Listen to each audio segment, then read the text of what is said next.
Justice and injustice in America, two cases gripping the nation. The injustice in Wisconsin, a new trial beginning over the deaths of 6 innocent people at a Christmas parade over the weekend, with everyone wondering why the suspect was allowed back out on the streets after his last arrest.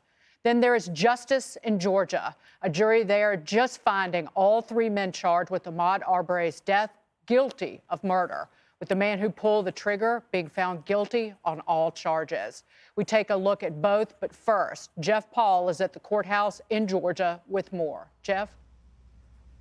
Yeah, Dagan, a huge sense of relief for the hundreds of folks who were gathered outside the courthouse here at one point in Brunswick, Georgia. You could tell there was a bit of nervousness as they waited for the jury to come back from deliberations with their decision. But once the judge started going down the list of the defendants and all the counts they faced, there was a lot of celebration and cheering outside the courthouse. All 3 men found guilty of multiple counts of murder. It took the jury just under 12 hours and 2 days to come to that decision. And for the family and all the folks who've spent days on end watching this trial, they say justice is overarching word that comes to mind in this situation. They say the men responsible for killing Ahmaud Arbery are finally being held accountable and that his memory will now live on the way it should. Decades from now, they'll be talking about a boy named Ahmaud Arbery that taught this country what justice looks like. And let us know that all whites are not racist. Come on. And all blacks are not worthless. Come on. That we're all your children. Now, the lawyer for William Bryan, that's the man who filmed a portion of the shooting, says he's going to be filing a motion for a new trial in the coming weeks. That was expected.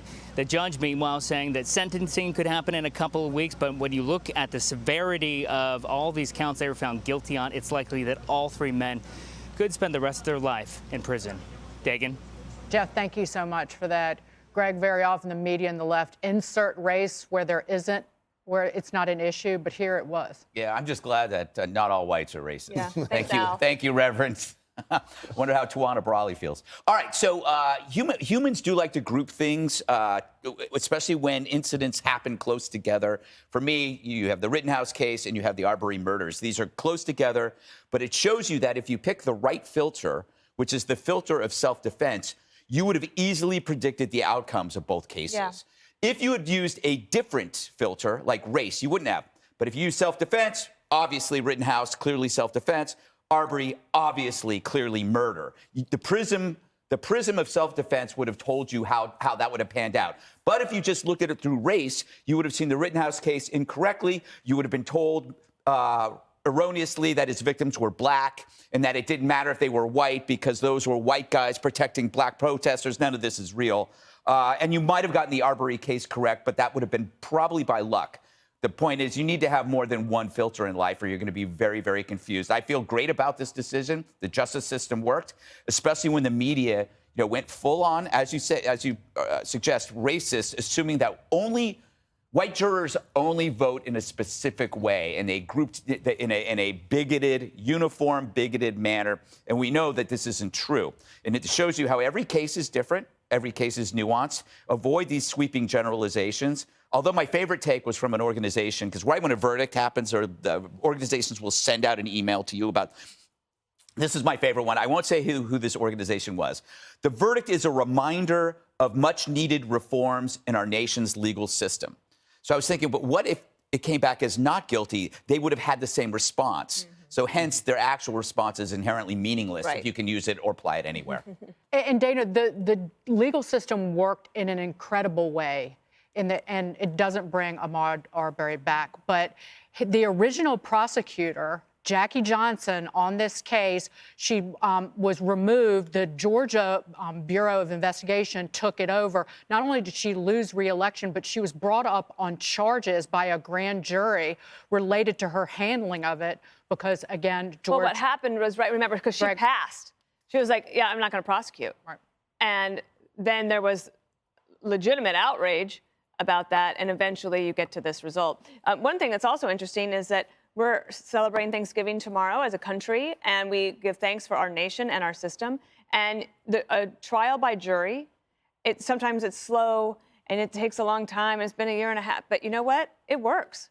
And if you are somebody who says, well, it worked in one case and not in the other, in these two cases, you can't actually do that. So I think that we have kind of a lot to be grateful for and that the system worked. In fact, and to that point, Jessica, after the verdict, you had a representative for the prosecutor and Ahmaud Arbery's family and everyone standing around her cheering the mention of law enforcement, cheering the mention of the prosecutors. And that's kind of different, refreshing and different. Definitely. Well, that's always been the dichotomy versus what you hear about who likes law enforcement and who actually likes law enforcement. Like, the highest approval ratings for having more police on the streets come out of the communities that are most affected by crime. That's no surprise. And unfortunately, in too many cities, that's Black and brown communities that are living below poverty lines, et cetera. I think those moments are important. Hearing from Ahmaud Arbery's mother that her son is finally at peace and at rest was something particularly moving. It was pretty quick as well. I know that everyone thought this could come back last night. It seemed pretty conclusive. There were so many counts. It was 9 counts, I think, for all of them to make sure that the jury got through. But this is a good day. And it's a good day, like the day that Derek Chauvin was convicted is a good day. And also that Kyle Rittenhouse was let off on a self-defense charge. And I hope that this starts a precedent of not having these riots for these things, because that's really what you wake up thinking. Like, obviously, you want someone to go to jail if they have murdered someone, but you also fear for your city or country, wherever you are, that people are going to take to the streets and it's going to turn into the summer of 2020 again. And hopefully when things have gone through the legal system and it does work, the jury system does work, we can all just sit there and take in what we heard during the case and the verdict and be calm about it. Right, and if you have the misfortune of living in a large liberal city, you have to sit back and watch people set your city afire and destroy businesses and then never even get charged with those crimes. You're from Georgia. How do you feel about this? Or maybe not even feelings. Just what do you think of it? No, listen, both of these cases had an element that is kind of new to the world, which is video evidence. Yeah. And I think one thing I took away from both of these cases over the last 2 weeks, and what I hate is, from the moment the Rittenhouse verdict was announced and I started commenting on it as someone who understands the Second Amendment and firearms and the perspective I have to comment on, the idea of self-defense being completely legal, to the moment this verdict came out today, there's a little section on Twitter. It's like, but what about the Ahmaud Arbery case? What about the Ahmaud Arbery case? So I didn't comment on Kyle Rittenhouse until the jury had a chance to see every shred of evidence and make a decision. Then I could comment on things that I thought I understood, but perhaps didn't because I wasn't there every day of the trial. And the same thing with this. These men, by all intents and purposes, and everything that was put out in the public for me to digest, chased this man down and killed him because they didn't like him in their neighborhood and thought they could. The one thing that's scary about both of these cases that I think really is what we need to address is we have this narrative, oh, we have this national institution against poor people or against black people. No, what we have small town courts and legal systems that can screw you over in a heartbeat. I mean, we had a prosecutor in Kenosha, Wisconsin that didn't want to release the true video of Kyle, the aerial footage. And then we had a prosecutor in small town Georgia that might not have wanted to try this case because of either the optics of racism or the fact that the neighbor was a retired cop. And neither one of those things should ever happen in this country. That's the one thing we shouldn't have to worry about, is not having a chance at a fair trial. And at least with video evidence, it gets that much harder for some small town legal system to make you the victim of their own angst or inability to be embarrassed by what happened in their town. But you know, it's next week, right? Don't we have Ghislaine Maxwell? Yes. I mean, there's like these things, and then I think there's Jussie Smollett. Oh, yeah. Right? I'm watching that one. But are they, I mean, A, are they televised? And B, to your point, Ghislaine doesn't have, there's no video. Right. Yeah. Right? There's no video. Yeah. So it's going to be one of those things where we won't really understand it and where you know, we may not see what we want to see. Well, but there are a lot of victims Yes. that are on record and are already testimony. on tape, so we will have those interviews aired. Are they televised? Are they those two televised? No, we can check. No, we're at cable. We should television. We should know this.